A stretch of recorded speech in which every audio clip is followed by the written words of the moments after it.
Hello viewers, আসসালামু আলাইকুম। কেমন আছেন? আশা করি সবাই ভালো আছেন। আজকে যে বিষয়টি নিয়ে আমি কথা বলতে চলেছি, বিষয়টি হচ্ছে এখন বর্তমানে সেন্সাস চলছে বা লোক জনগণনা চলছে। তো এটার মধ্যে একটা সমস্যা হচ্ছে কি, আপনারা অনেকে আছেন জনগণনা করে নিয়েছেন বা সেন্সাস করে নিয়েছেন, অনেকে আছেন করেননি। অর্থাৎ যারা করে নিয়েছেন তাদের অনেকে একটা সমস্যা প্রবলেম হচ্ছে এটাই যে আমার ফর্মে যেটা এন্ট্রি করেছি, আমার যেমন 6জন লোক ছিল আমি 4জন করে দিয়েছি, 6জন লোক ছিল আমি 8জন করে দিয়েছি, এরকম একটা প্রবলেম। অর্থাৎ ভুল হয়ে গেছে। আপনার সেন্সাস করার সময় যদি আপনার কোনো কিছু ডিটেলস বা কোনো কিছু ভুল হয়ে গেলে আপনি কি করবেন, এটা হচ্ছে মেন বিষয়। তো এটা নিয়ে আমি দুটা পয়েন্ট বলবো, অর্থাৎ দুটা কথা বলবো, দুটা দেখাবো। তো আপনার যেটা করতে যেটা আপনার সঠিক মনে হবে সেটা করে নেবেন।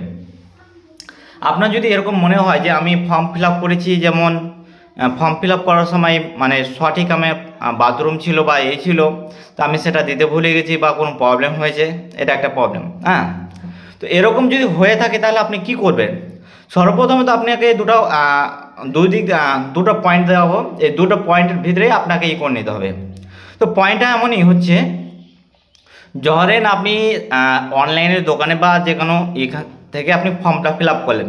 আরেকটা কথা আপনি জানিয়ে দিচ্ছি তার আগে, ভিডিওটা বলার আগে, তো আপনি 1 থেকে 15 তারিখের ভিতরে সেন্সাস গণনা শেষ হবে, অর্থাৎ যেটা সেলফ সেন্সাস সেটা শেষ হয়ে যাবে, অনলাইন যেটা পোর্টাল লঞ্চ হয়েছে সেটা শেষ হয়ে যাবে।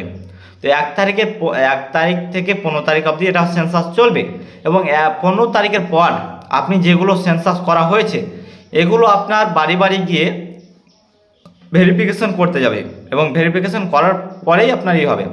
তো এবার আসিস ভেরিফিকেশন পর, ধরেন আপনার ফর্মে কোনো কিছু এন্ট্রি বা কোনো কিছু ভুল হয়ে গেছে। তো ভুল হওয়ার পরে আপনি মনে করছেন যে আমার তো ভুল হয়ে গেল, তো আমি কি করব? এরকম যেহেতু আপনার একটা জিনিস খেয়াল করে রাখবেন, যদি আপনার ভুল হয়ে থাকে, আপনি যে তথ্য দিয়েছেন বা যে ডাটা এন্ট্রি করেছেন, যেটা বলেছেন আপনার সাইবার ক্রাইম দোকানদার বা যেটাই হোক বা নিজেই করে থাকেন, যেটা আপনি দিয়েছেন সেটাকে আপনার যখন 15 তারিখের পর ভেরিফিকেশানে যাবে আপনার বাড়ি, তখন আপনাকে খতিয়ে দেখবে যে আপনি যতগুলো ডকুমেন্ট তথ্য দিয়েছেন, আপনার তথ্যগুলো কি ঠিক আছে বা যাচাই করে দেখা হবে যে ঠিক আছে না ভুল আছে।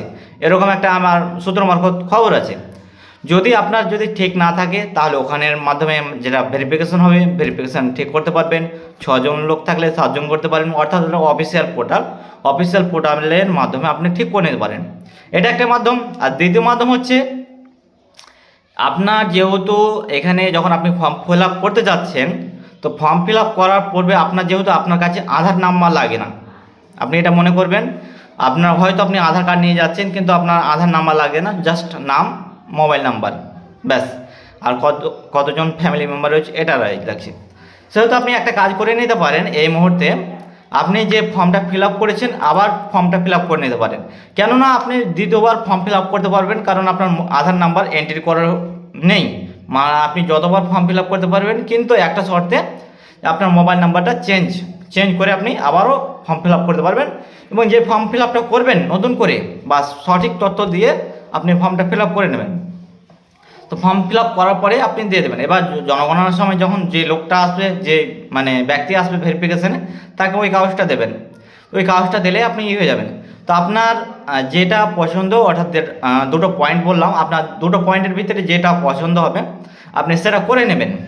আশা করি আমি বোঝাতে পেরেছি আপনার জনগণনা বা সেন্সাসে ভুল হয়ে গেলে কি করবেন। তো আরেকটি তথ্য না বললেই নয়, তো এটা তথ্য আমি পরে বলবো। তো আশা করি আপনারা আজকের ভিডিওটি এ পর্যন্তই। যদি ভিডিওতে কোনো কিছু প্রবলেম বা কমেন্ট হয়ে থাকে, সমস্যা হয়ে থাকে আপনাদের, যে এই জায়গায় আমার বুঝতে সমস্যা হচ্ছে বা সেন্সাস নিয়ে কোনো প্রবলেম বা মনে কোশ্চেন থাকলে নিশ্চয়ই আমাকে করতে পারেন। তো আজকের ভিডিওটি এই পর্যন্তই।